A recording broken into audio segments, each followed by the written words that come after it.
What's going on, people? Welcome back to another video. This time I'm focused on my latest draft.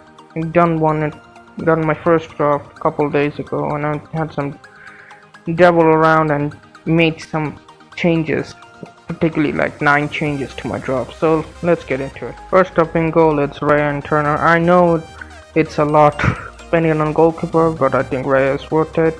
I couldn't fit in Saliba, so I put in Raya as my keeper. I needed an Arsenal defender, and to be fair, man, if Saliba gets a clean sheet and I don't have any Arsenal defense, I'm fucked. So Raya comes in, and Turner is just there as a 4 million until someone emerges. Moving on to the defense, it's Gvardiol and Trent up, and I will always have Gvardiol in my drafts now until game week 1. He's locked in.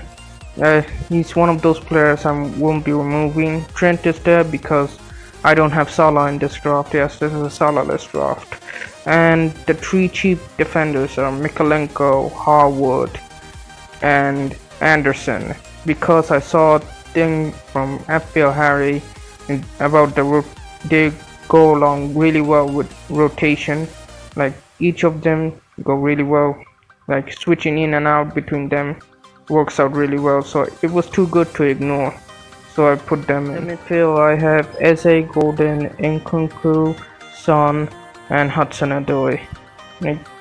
Nkunku will stay there, and since I won't be able to afford Palmer, he's great for 6.5 million, and he's gonna be integral to the new manager's system of Chelsea. He's been getting quite a lot of praise, and he's been doing well so far in preseason.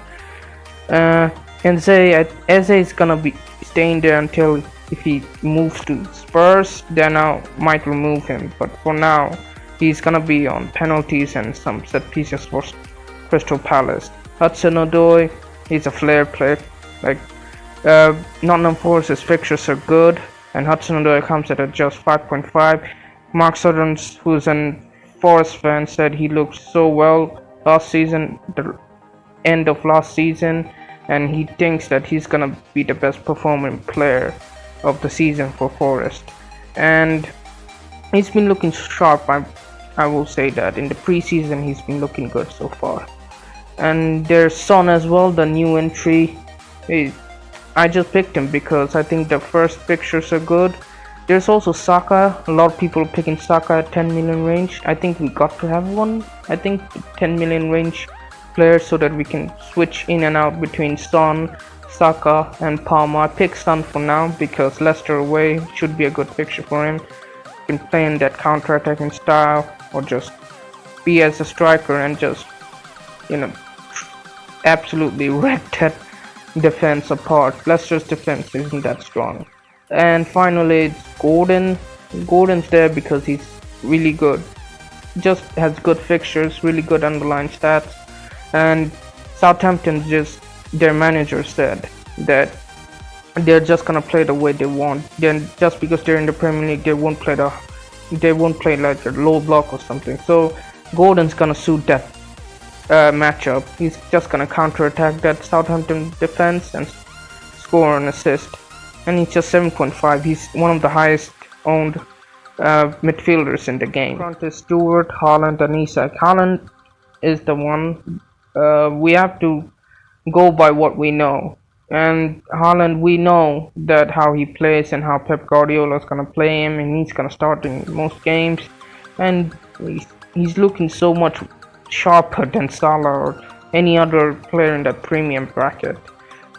And City are just gonna do what they usually do, while Liverpool have concerns over how they're gonna play. So this is why I made the switch from Salah to Haaland this draft, because I know what I'm getting. And that Ipswich fixture in game week 2, that's a real captaincy moment for Haaland, and people who don't have Haaland are gonna be shaking. And Isak, he could be my game week 1 captain if I don't have Salah by that point. Stewart's just there because he just makes the most sense, because FPL Fran on his cheat sheet showed that he makes the most sense, that 4.5 million range, even though they bought now Diaz as well now, Brenton Diaz from Sheffield United. I don't know what's gonna happen to him, but yeah, I'll probably change this. So let's see how this team lines up. You can see when this team lines up, it makes sense now to have rare. I can have an Arsenal defense, a Man City defense, and a Liverpool defense playing all at once. And there's also like captaincy. Isak can cover Salah, I think. Isak can cover Salah. The only thing I don't have in this draft is an Aston Villa player. They ranked third in the fixture ticker from Scout. So probably in my final draft I'll try to have an Aston Villa player. Maybe like a Rodgers or Watkins or Konsa. Let's see. So that's gonna be it for the video. Thanks for watching and I'll catch you all later.